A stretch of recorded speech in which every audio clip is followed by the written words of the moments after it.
Hi, my name is Malia, and I'm going to be talking about what sarcopenia is and what the symptoms are and what we need to know about it. Sarcopenia, by definition, is the loss of muscle tissue and skeletal muscle mass as a natural part of the aging process.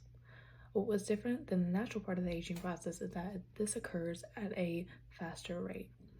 Some symptoms that we can see are muscle weakness, loss of stamina, walking slowly, poor balance, and difficulty in daily activities. Something that we do need to know is that this is totally preventable with strength training 2 to 3 times a week and combined with healthy food choices.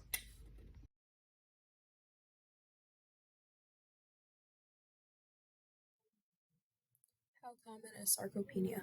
So, throughout the United States, 5% to 13% of women 60 years and older experience sarcopenia, and then 11% to 50% of women 80 years and older experience sarcopenia. And then we have our graph here. It shows the average sarcopenia prevalence by age group in women, for women, sorry. And what prevalence is, it's just the commonness of a disease or a sickness.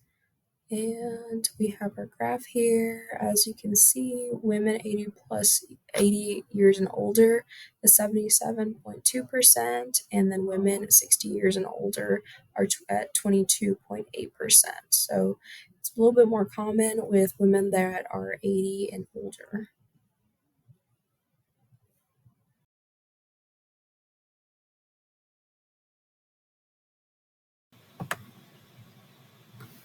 So, as we can see in the chart, sarcopenia mostly affects women of older age. However, race and ethnicity also play a big part in who becomes affected with sarcopenia.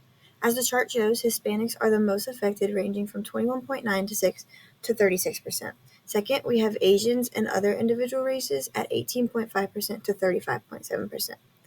The next group affected is non-Hispanic whites with 11.2% to 24.3%, and finally, non-Hispanic blacks show the lowest percentage of sarcopenia, ranging from 4.4% to 27.7%. So although women are affected of older age, race and ethnicity definitely does play a part in who gets affected.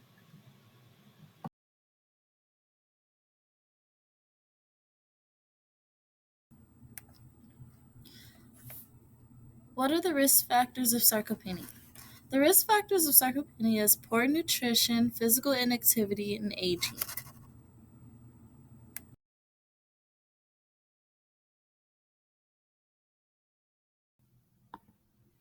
So, the big question is what should I do? How do I prevent getting sarcopenia? How do I lessen the effects? And number one is to move your muscles. Moving your muscles will help you stay strong.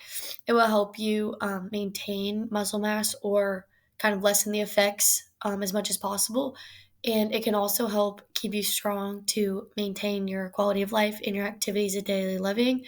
As we saw, that can dwindle quickly with sarcopenia. So, moving your muscles and staying strong is a great way to keep your independence, keep your strength, and overall health of your body for as long as you can.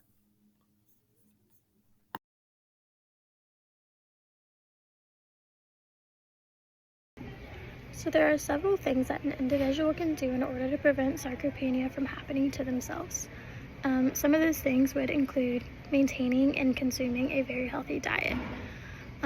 Some things that we look for in those diets would be high protein, good quality protein, vegetables, fruits, nuts, dairy, anything that can beneficiate or maintain muscle growth and muscle mass. So to go into further detail, we do have lean meats listed. It's important to look for things such as leucine in those meats, which is an amino acid that replaces muscle loss and is essential to muscle growth. Other things that you could do for meats or lean meats would be poultry, there's eggs, dairy, anything like that, nuts in a sense. We also have legumes, which is more plant-based. It's important to include these vegetables in your diet as they include lots of fiber, and peanuts include fiber, and then as well as protein intakes. Lastly, we do have dairy products listed. That can include things like milk, cheese, cream, stuff like that. These are important because they include vitamin D, calcium, which is all proven to help make bones grow stronger and maintain that muscle growth, as well as keep your muscles from weakening.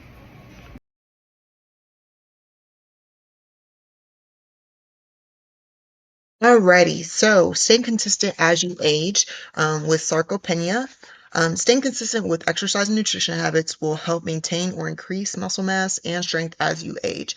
Now, a really good recommended habit to have is 2 to 3 times a week for your strength training, as well as if you already have sarcopenia, to do resistance training. Now, this could look like, depending on your schedule, you could do Tuesday, Thursdays, or you could also do Monday, Wednesday, Friday. That's another good way.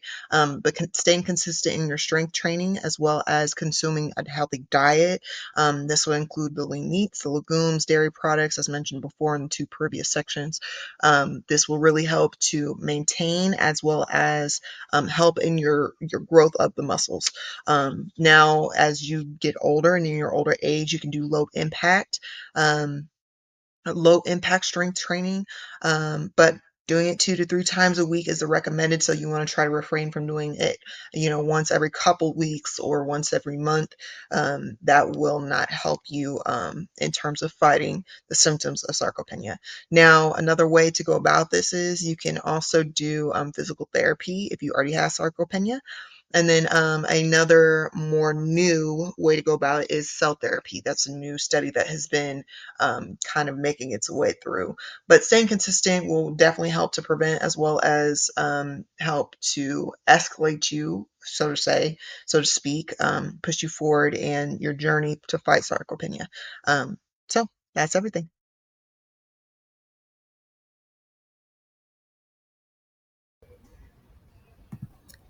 Why does this matter? It is important to be aware of what sarcopenia is, what it does to the body, and how it can be avoided. At any age, it is good to be mindful of your muscles so that you can stay strong and healthy to prevent sarcopenia. Taking action early in life can help decrease your risk as you age.